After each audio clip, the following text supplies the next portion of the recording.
بسم الله الرحمن الرحیم. نن زمونږه انټروډکټري کلاس دی د ساینس په باره کې. نو مونږ راځو ساینس ته.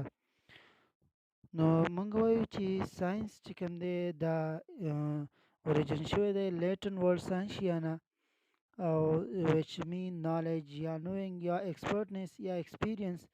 کله چې موږ ته د یو څیز په باره کې نالج حاصل شي، یو څیز په باره کې موږ معلومات حاصل کړو، انفارمیشن زموږ ذهن ته راشي، نو موږ وایو چې دا نو موږ ته ساینټیفیک نالج دی. اوس د دې موږ ډیفینیشن راځو چې د ساینټیفیک سټډي آف نیچر از کال ساینس. چې کله موږ د نیچر ساینټیفیک سټډي کوو دې ته موږ ساینس وایو، یا د ډیپ سټډي آف نیچر از کال ساینس موږ دا هم ویلی شو. چې کله موږ د نیچر ډیپلی سټډي کوو دې ته موږ ساینس وایو. بیا که موږ راشو د دې یو بل ډیفینیشن دی، که موږ هغې راشو چې د knowledge which obtained through observation and experimentation. هغه نالج چې کوم موږ په دوه میتھډ سره حاصلو، یو observation او بل experimentation. نو موږ وایو چې observation کوم میتھډز دی او ایکسپریمنټیشن موږ ته به څنګه پته لګي چې observation نه چې کوم موږ نالج حاصل کړو هغه به کم نالج وي. نو موږ وایو چې کوم موږ په 5 سینسز سره کوم نالج زموږ ذهن ته راشي، زموږ کوم موږ ته کوم انفارمیشن حاصل شي د observation په ذریعه باندې، دغې ته موږ او د ایکسپریمنټس په ذریعه باندې. خو چې دا کوم 5 سینسز نه کوم انفارمیشن زموږ ذهن ته راشي دغه موږ observation وایو دغې ته. او کله چې موږ څه انفارمیشن موږ پریکټیکلی پروف کړو دغې ته موږ وایو ایکسپریمنټس وایو. دا دوه څیز یو څیز پریکټیکلی پروف کول او یو څیز چې کوم کله موږ 5 سینسز باندې موږ سینس کوو دغې ته موږ observation وایو. د دوه میتھډز په ذریعه باندې زموږ کوم نالج زموږ ذهن ته راځي، موږ ته کوم انفارمیشن حاصلیږي دغې ته موږ ساینس وایو. اوس موږ راځو دا یوه خبره به موږ وکړو، کوم ساینټیفیک ډیټا چې کوم دا ریسرچر یا ساینټسټ کریکټ کوي، او دغه ساینټیفیک ډیټا چې کوم دا به اوورال هیومن بینګ چې کوم دی دا یوز کوي. اوس موږ راشو د دې ساینس چې کوم دی 3 مین برانچز: سوشل ساینس، ایبسټریکټ ساینس او نیچرل ساینس. دغه 3 چې کوم دی د مین برانچز دي. اوس موږ راځو دا کلاسفای شوی دی سوشل ساینس ته راځو.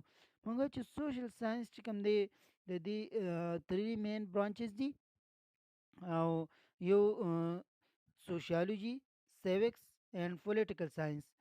اوس که موږ راشو سوشیالوجي ته، سوشیالوجي کې موږ دا کوم 3 پیریډز چې کوم دي دا د هیومن بینګز په باره کې دي، د هغې د ریلیشنشپ سټډي کولو لپاره، د هغې چې کوم د یو بل سره د هیومن بینګ ریلیشن دی، کوم بیزنس میټینګز وغیره، دا کوم سوشل انټریکشن دی، دغه ټول چې کوم دی موږ په سوشیالوجي کې سټډي کوو. بیا سیوکس ته که موږ راشو دې کې موږ ډیوټیز او رایټس اف د سټیزنشپ چې کوم دی دا پکې موږ سټډي کوو.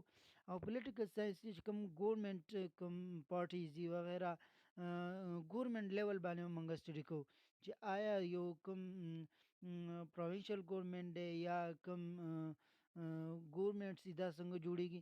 دویم موږ راشو ایبسټریکټ ساینس ته. ایبسټریکټ ساینس موږ وایو چې دې یو مین برانچز دی هغه میتھمیټکس دی. نو موږ دین هم دا معلومیږي چې کوم ساینس چې کوم دی دا یو براډ فیلډ دی. بیا موږ راشو نیچرل ساینس ته. نیچرل ساینس موږ وایو چې دی یو دو سب برانچز دي، یو فزیکل ساینس دی بل بایولوژیکل ساینس دی. فزیکل ساینس کوم دی به 3 مین برانچز دي کوم چې آوټر ورډ سره تعلق ساتي: فزیکس، کیمستري اینڈ جیولوجي. فزیکس خو موږ وایو چې د میټر او د انرژي دی په منځ کې میچوال ریلیشنشپ موږ سټډي کوو. او کیمستري موږ وایو چې د میټر سټډي پکې کوو او دا څنګه ادر فارم اف چینجز ته دا کنورټ کیږي. کیمستري کې موږ دا سټډي کوو او په دې کې چینجز څنګه راځي. جیولوجي کې موږ د ارث سټډي کوو. دا چې کوم دی فزیکل ورلډ سټډي ده. بایولوژیکل ساینس ته موږ بایولوژي هم ویلی شو. د دې 3 مین برانچز دي: زوالوجي، باټني اینڈ مایکروبایولوژي. موږ که زوالوجي ته راشو، زوالوجي کې موږ د انیمل سټډي کوو. زو مین انیملز، دې کې موږ د انیمل سټډي کوو. او باټني کې موږ د پلانټ سټډي کوو. او اینډ مایکروبایولوژي کې به موږ د مایکرو ارګانیزم په باره کې سټډي کوو. نو دا چې کوم دی زمونږ نننی چې کوم ساینس انټروډکټري کلاس و. انشاءالله آینده کلاس کې به موږ د ساینس اپلیکیشن د دې یوزز، امپورټنس په ډیلی یوزز کې او موږ ساينس چې څنګه په ډیلی یو اکټیویټیز کې ساينس چې کوم دی دا استعمالو